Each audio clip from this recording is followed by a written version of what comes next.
there. A very good evening to all of you. Thank you for joining us for the SUTD Virtual Open House. I'm Professor Lim San San. I'm the Head of Humanities, Arts and Social Sciences at SUTD. Now, very often people are surprised that someone like me exists in a technological university, and yet I always underline to them the fact that it is precisely a technology and design university that needs people in the humanities, arts, and social sciences, and it is precisely the future engineers, architects, and designers who really need to understand humanities, arts, and social sciences, or HASS as we call it here. So today, together with three lovely students, we're going to answer the million-dollar question, why is HASS part of the SUTD curriculum? Now, I'm sure many of you have a mobile phone like me, and many of you, when you took your phone out of the box, might have had a love at first sight experience. Why was it that something that is so mechanical can actually elicit feelings of emotion, feelings of joy, sometimes feelings of frustration? And that's where HASS helps you to understand that technology is not just a structure, it's not just a software, it's not just an algorithm, it's not just a structure or a building, but essentially technological and digital infrastructures influence every aspect of our human condition. And that's where HASS is a very empowering knowledge that helps engineers, architects, and designers build a better world. So just to give you a quick run through, all students in SUTD, whether engineers, architects, or designers, will take 22% of their curriculum in HASS. They will take an Introduction to Humanities module as well as an Introduction to Social Sciences module. And these two modules pave the way for their HASS journey, where they subsequently will take other electives across the full spectrum of HASS disciplines. This could be anything from anthropology, to history, to philosophy, and also in the social sciences, geography, sociology, communication, psychology, and so on.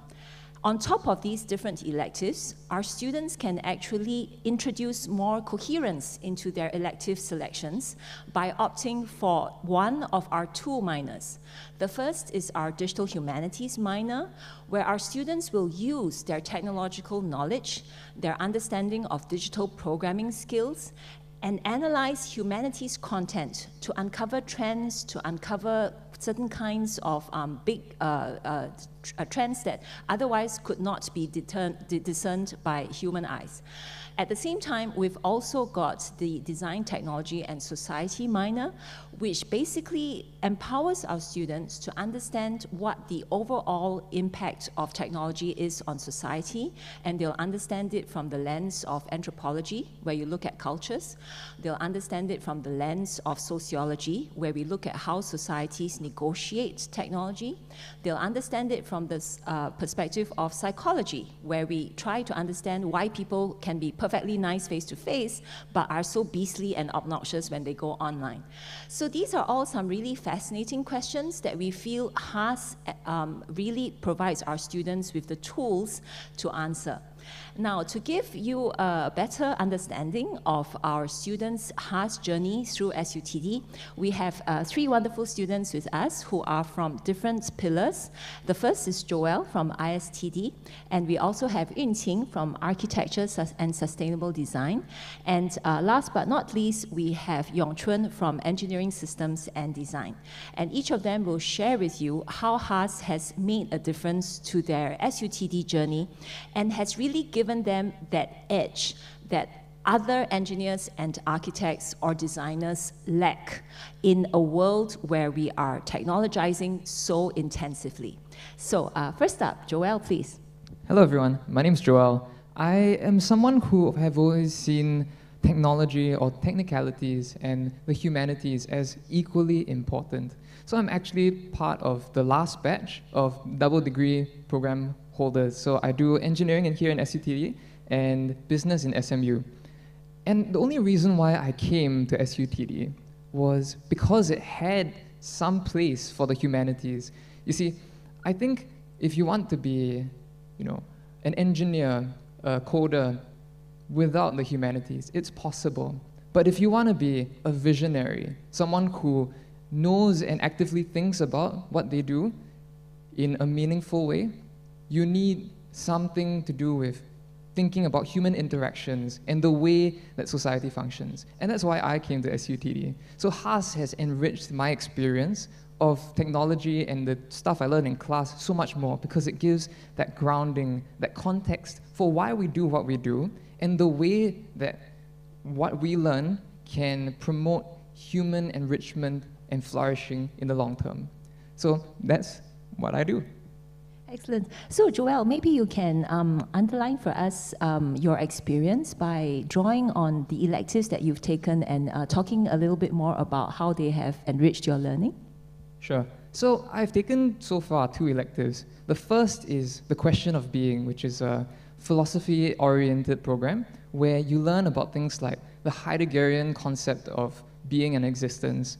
The second one, which I'm taking right now, is transport technology. So the way that you can enable mobility and amenity in designing cities and policies. So you might think, well, these two are pretty different, right? They are all the way from something that you might commonly associate with academia to governance. But the truth is, these are not divorced from one another. There's the full gamut of thinking about what is value, what is being in a very profound, deep way. What should we prioritize in our existence? And going all the way onto how do we promote these things when we think of design, when we think of how we build up our cities in a sustainable way. So that's enriched my experience so much more. It gives me that grounding for knowing that what I study is for the purpose of enhancing human flourishing in different ways, like quantitative analysis through, data analytics and stuff, but also the qualitative, what are the very real human concerns of people on the ground, right? And how does that affect their experience of existence? So that's, for me, how it's impacted my learning. Thank you, Joel. And I really like that you mentioned the whole issue of sustainability, because truly when we think about building the societies of the future, and when we think about how we're having a virtual open house because of the pandemic, we do have to think about how our built environments can be more sustainable and can promote well-being. And that's where I'd like to invite Yunting to speak about her perspective as an architecture and sustainable design student, and how her HASS journey has influenced her thinking as a future architect. Yunting, please. Okay, thank you. Hi, I'm Yunting. I'm a final year student. And I think this moment is so surreal for me because I remember when I first came to the open house, and that was a physical thing. I was so drawn to the passion of the school. But unlike Joel, I'm not like what you conventionally call a sciencey kind of, even 50% sciencey. But after I came here, or rather, after my 4 years, 3.5, okay, maybe 3 years at SUTD, I'm so surprised at how radically the HASS curriculum has changed not just my experience of the academia aspects of the university life, but also how I perceive the world. So one thing is that I'm just so surprised. I never thought that the sciences and the humanities were so interconnected. But when I came to SUTD in my first year, firstly through the World Text curriculum that everybody has to go through, and then the social sciences, firstly I realized that actually the sciences and the humanities, they were originally together, like holistically conceived, only until much later on, like where the notion of social sciences emerged. So all these kind of made me realize that actually the sciences and the arts are not totally divorced, and actually in today, the way we look at it, they're kind of estranged. So all of these made me realize, especially in my architectural education, just how important the element of looking at the human experience helps you to understand academic conditions of your work. Thanks, Yunting. And in fact, it's interesting how Yunqing says that there seem to be these artificial divisions that are drawn between bodies of knowledge, like the sciences and the arts, and yet they can be brought together in very meaningful and productive ways with very useful results. And that's where I'd really like to invite Yongchun from Engineering Systems and Design to share his experience, because he's been taking the digital humanities minor. And Engineering Systems and Design really looks at issues of logistics, supply chains, resource optimization, and so on. But how has the digital humanities influenced Yongchun's thinking? So in truth, when I first came to SUTD, I didn't really think much of HASS. I thought it was just one of those subjects you had to take to graduate in SUTD, and I was more attracted by the culture. But a speech by one of my professors in ESD changed my mindset entirely. So I take the business analytics and operations focused track, and the professor, he said something that struck a chord with me. So he said this: when you go to a university, what is it that you learn? Are you here just to pick up technical skills? I have still students who come to me and tell me, why are we focusing so much on all of these HASS? Like, why do we have humanities, or why do we have to take all these other modules? Why can't I just learn like my machine learning? He says, well, when you take machine learning, how much is that machine learning really worth? When you come to university, you pay over $4,000 each month. And for what? Just to learn machine learning? Well, if you look online and you look at the price on how the market values machine learning, you may find that it only amounts to a few $100s, and you can learn machine learning on your own. So why then do we have a university education? Well, we have a university education is precisely to develop the critical thinking skills from which you may understand the problems we face better, and to apply these machine learning skills in different domains. And only by understanding the kinds of problems that you are facing will you be able to solve them properly. In fact, Einstein once said this. He said that the problems that you solve, the problems that you have, cannot be solved using the same type of thinking that created them. And that is what I think the humanities is for. It is for understanding new perspectives and developing new creative solutions to solve problems. Now moving on to the digital humanities. Now why is it that we have this entire minor for the digital humanities? It is because the digital technology provides us a new way from reflecting and examining the humanities as a whole.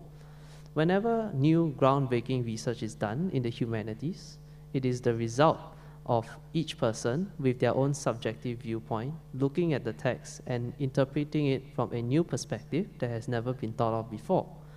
So in one of the modules that I'm taking in Sages Through the Ages, we get to use this digital tool called Voyant to understand the Lao Tzu. So in the class, we just understand the Lao Tzu just based on the text alone. So he says stuff like, well, the Tao that is spoken of is not the true Tao. So when you write essays on the Tao, people will typically just try to explain what the Tao is. But my professor told us that no, we should use this tool Voyant before we write our essay. We should find a word that you did not expect to be significant, but yet appears within, say, the word frequency list, and then use that word in order to write an essay about it. So what did the digital tool do? So for example, when you think of the Lao Tzu, you may not think of water, or you may not think of space, but yet these things are mentioned very frequently in the Tao Te Ching. So what has the digital tool done? It has provided you a new perspective from which you can look at the text. And this is why I think the digital humanities is very important.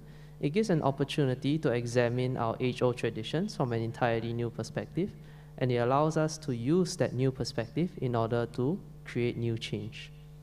Thank you, Yongchun.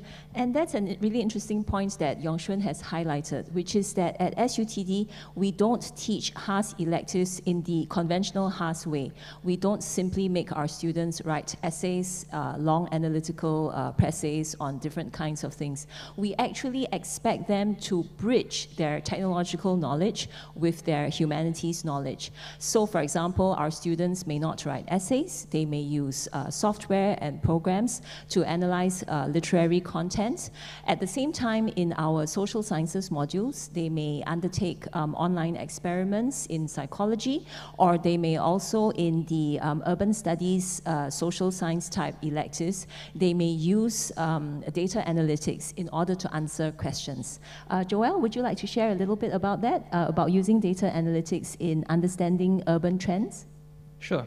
So I think when we think of, a city or an organization, a state, we often think of it as like an amorphous, difficult to define. How could you, come up with a cohesive idea of what each individual with their own agency is really doing? But the truth is you can. It functions more like an organism. It responds to needs and wants, changes in the environment, and there are different ways to study that organism. And one of them, what I'm learning in transport technology, is a holistic approach. On one hand, you can look at it through quantitative data analysis, right? Look at trends, do number crunching to figure out what's happening. But if you only do that, you lack context. You need to once again look at the human element of things. How do people interact in this space? What is the way that people are experiencing what transit is essentially, which is a journey through time and space. And so that is a big part of what we learn in transport technology that ties into our technical learning, because you can learn all of these data analytic tools just as an academic exercise.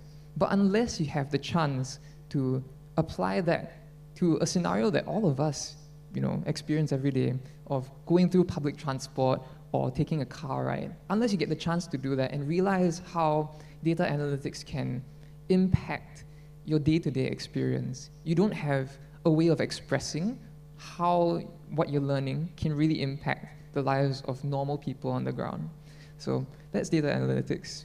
Exactly. Indeed, we want to understand the lives of people on the ground, and that's where the individual experience is also important to capture as a designer when you're designing for people. And the human condition, the emotions, the gratifications, the needs that we have as individuals have to be catered to, whether we are designing structures or algorithms or systems. And I'd really like to hear from Yunqing as an architect in the making, who has to build the future lived environments, who wants to build environments that will promote individual well-being, how HASS has helped to sensitize her to the human dimension of our day-to-day existence. Yeah, I think in architecture, it's especially evident how it is not just science or the arts. In architecture, you really need to have this human understanding, because like when you're looking at programs, looking at how a built environment affects a human's experience within the space, how one human relates to another person within that whole symphonic array of spaces. All of these require this humanities understanding of, as Joelle says, context. And so with humanities, you get to understand everything together, and it's just so necessary, just not just for architecture actually. When you're doing your capstone or any kind of real life problem, the human element is just necessary, and humanities allows you to apprehend that. Yeah.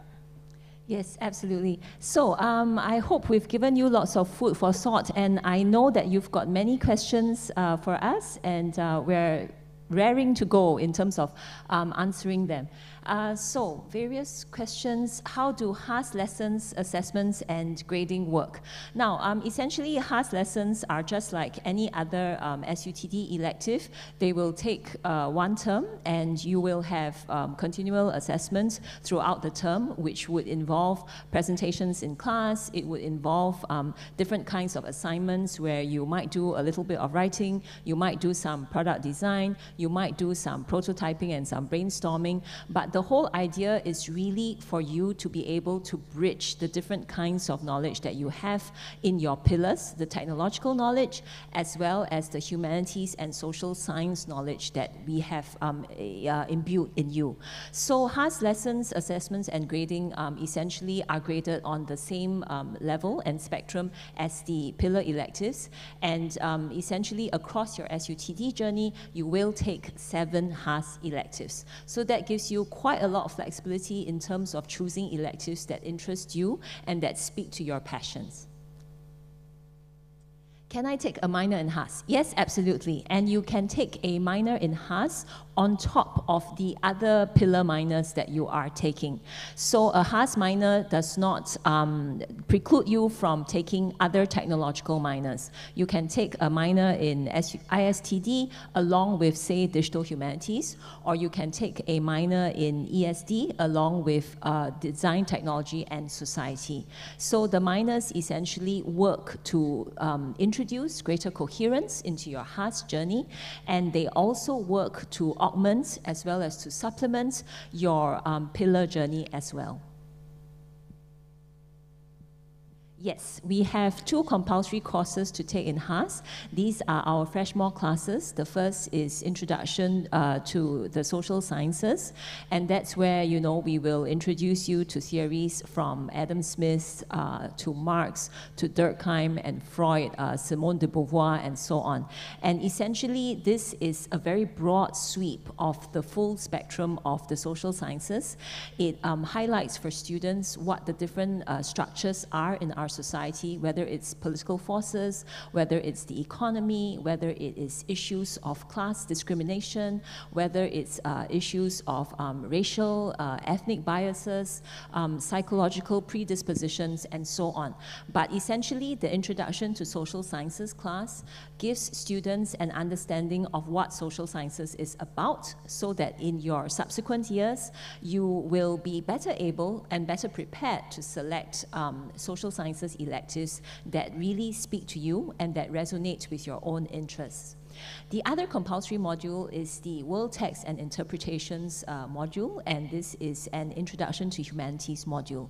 So students will be introduced to world texts such as Plato, Confucius, the Quran, and essentially we get our students to immerse themselves in these classical texts so that they will be able to understand why our civilization values certain kinds of principles, why it is that our justice system is shaped the way it is, why it is that in our society we privilege certain kinds of forms of respect over others. And so overall, the Introduction to Humanities class gives you a sense of how humanity has evolved over time. And interestingly, we've also added a dimension of digital humanities so that at the end of your first year, you also understand how the humanities opens the door towards digital humanities as well. And this gives you a sense of whether you want to take the digital humanities minor. What role does HASS play in design in SUTD? That's an excellent question, and I would like to invite the students to help answer that question because they have actually lived the SUTD design journey. But as we have already shared earlier today, HASS is really important in sensitizing people to how the human condition, human needs have to be factored in when you are designing. But let's hear from the students. For me, I'm doing my capstone now, and it's the first time I had to take what I learned from HASS and apply it to like a real problem that companies expect me to solve. So the role of HASS is actually to reflect upon your own biases and your own assumptions. Because part of the design process is prototyping. And by prototyping, you understand the user needs, you conduct an analysis, and then you iterate upon each prototype in order to move towards a better solution. But how can you move towards a better solution faster? How is it that you know that your solution is actually the best solution?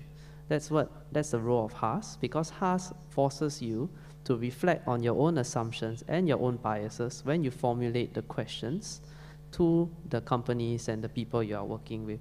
And because these assumptions and these biases affect the outcome so significantly, HASS forces you to reflect and evaluate those from like a completely new perspective so as to place yourself in their position in the best possible way, rather than allowing your own personal biases and interests affect the direction of the entire project. Okay, I think beyond the obvious of design in the architectural context, as Yongchuan also said about the capstone program, like definitely if once you do your final year project, where you have like a client at the other end, and where you have a problem that is explicitly about design, which always has this human face at the other end as well, you will begin to see how instrumental the humanities can help you in deconstructing the problem. Like, I think that's really evident when you have to construct a problem statement and kind of summarize the whole issue, or when you have to like break down the stakeholders' interests, their kind of inclinations, all these kind of like very hard to quantify kind of factors. With HASS, you tremendously, is aided in doing that. Yeah. Yeah, I think if you were to try and answer this question directly, so how does understanding Plato help me to design a better product? The answer is, well, I mean, it's difficult, but what is important is the mind skills that you apply in HASS. When you're trying to think of a design, a solution, what are you doing really? You're taking a technical solution and thinking how you can meet the needs of people with technology or policy. It could be applied to a variety of different disciplines. And oftentimes that requires discussion, that requires discourse. And that discourse is important. It's not just one person coming up with solutions, but a back and forth, a deconstructing of ideas, a putting it back together in a meaningful and integrative way. And unless you practice those skills through disciplines like writing, like reading, like classroom participation and discussion, you're not going to be able to facilitate group discussions. You're not going to be able to like bring everyone together to pick the best parts of everyone's idea and come up with a good design. So it's a matter of practice. It's a matter of forcing yourself to undergo these disciplines in order to make yourself better at the soft parts of design. I think there's one more concrete point I want to add. So when you go to the different pillars in SUTD, most of the time you will be spent working with the people from your own pillar.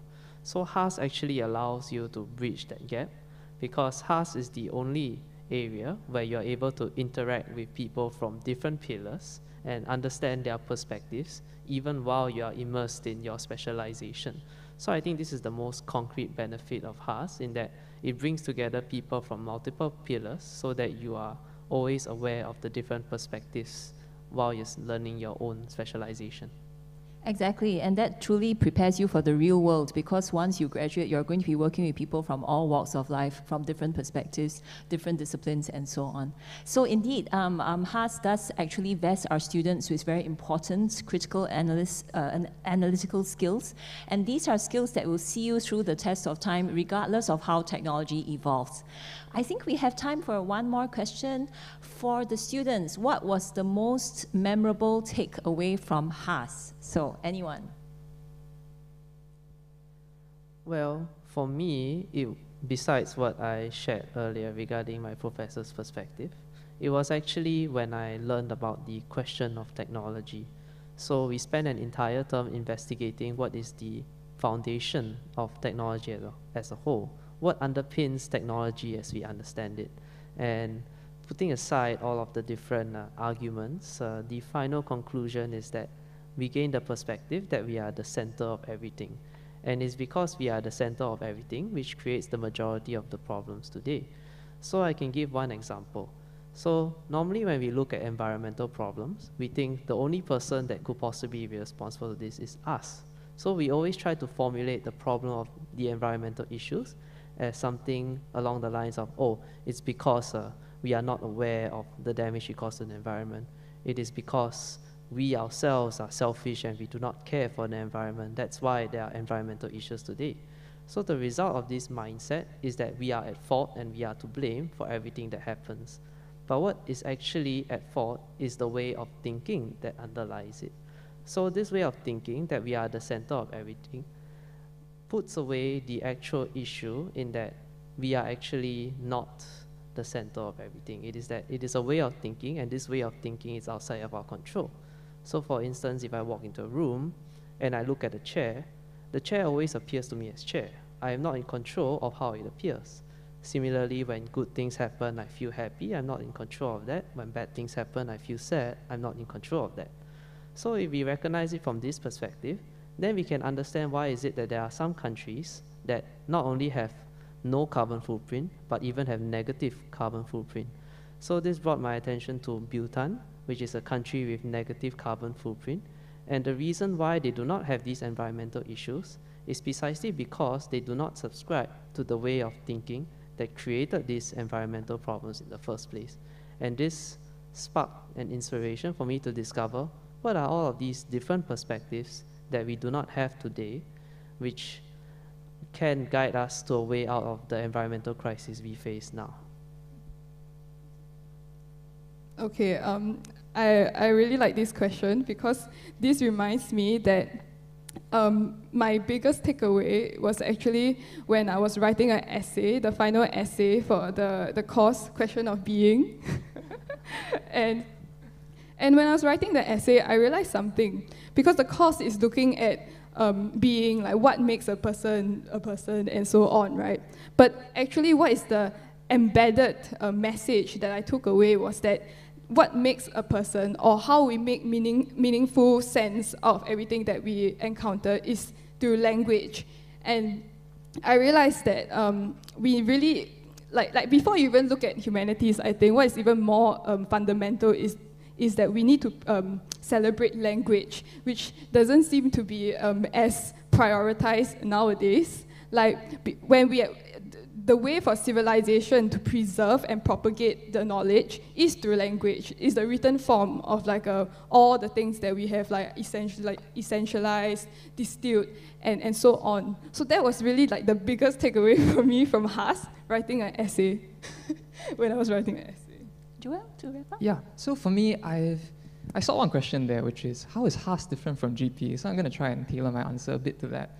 I think one of my biggest takeaways was when for my midterm and my final assessment for, I think it was during Freshmore, the question that we were supposed to answer, our prof just went up to the front and said, you come up with the question and you answer it.